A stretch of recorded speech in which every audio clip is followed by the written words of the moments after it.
quite overcome. First of all, a great hello to all of the audiences right here in the Royal Albert Hall in London, out there in the parks. Yes, thank you.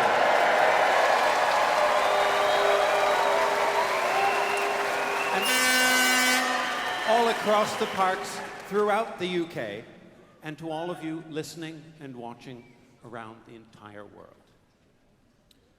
Thanks for being here tonight. Thank you also for the performers.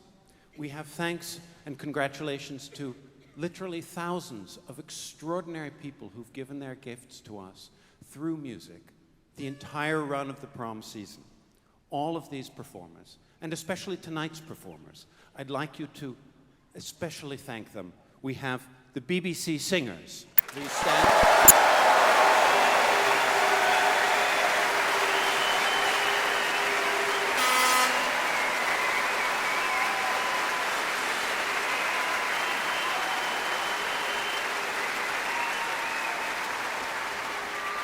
The BBC Symphony Chorus.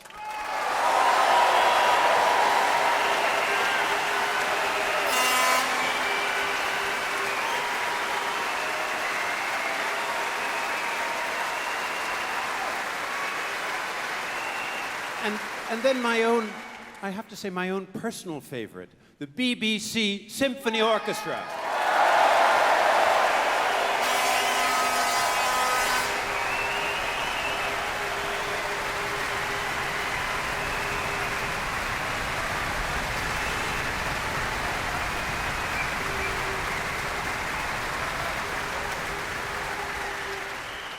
We also were very blessed tonight with the extraordinary talents of Alison Balsam and Sarah Connolly.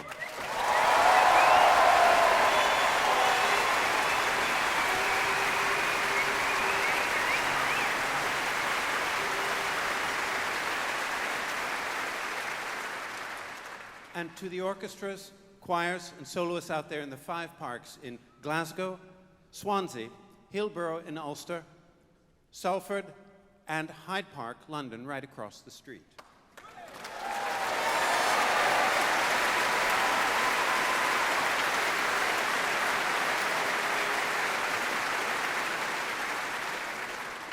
Now, you may not know this, but I was, at 18, transplanted as a student from Southern California to London, where I learned all sorts of things at the Royal Academy of Music, including adverbs.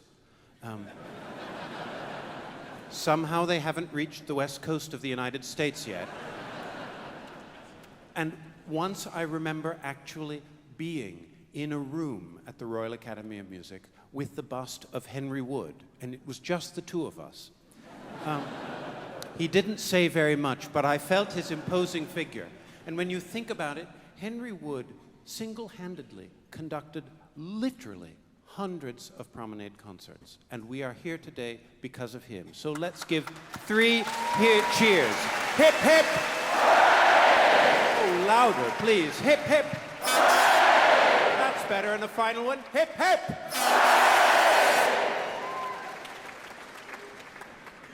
And then thank you to the Promers. I have spent many a time when I was penniless in amongst this group, standing until my knees could take it no longer. And you're so wonderful and generous, and your ability, as you have done over the past prom season, to raise more than £77,000 for musical charities is simply stellar.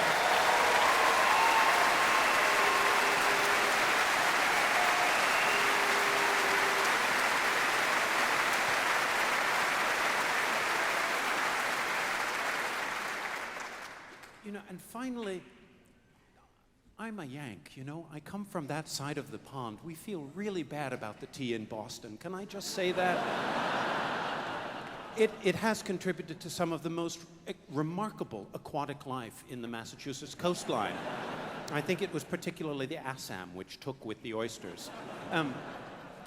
But in fact, in Great Britain, you have an extraordinary number of things to be proud for that you've given the world. When you think about it, just naming a few: William Shakespeare, Isaac Newton, Charles Darwin, Stinking Bishop. But I think the Proms concerts are absolutely unique. And it would be wrong of me to let pass an opportunity to thank the BBC for continuing and making this such a wonderful voyage of discovery. Thank you very much, BBC.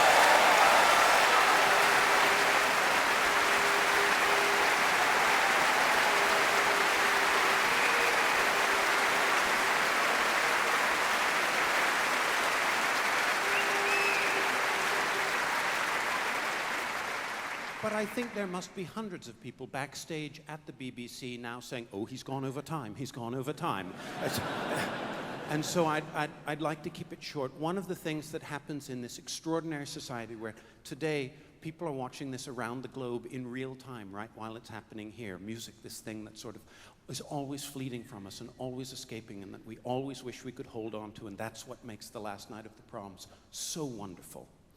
But in this same society, we have the possibility of daily updates of extraordinary instances of man's tremendous inhumanity to man. And so when you're a musician, you often think, well, is anything that I'm doing having any worth at all, trying to combat this, trying to work for the unity? And so let me leave you with this. You see behind me a symphony orchestra. Every single one of the instruments has an entirely different background and history. They come from different places on the globe. They've had different developments. They sound different, they look different, they don't actually interact at all. And yet, if we were to lose one single one of the instrumentalists on stage, we would feel an incredible lack.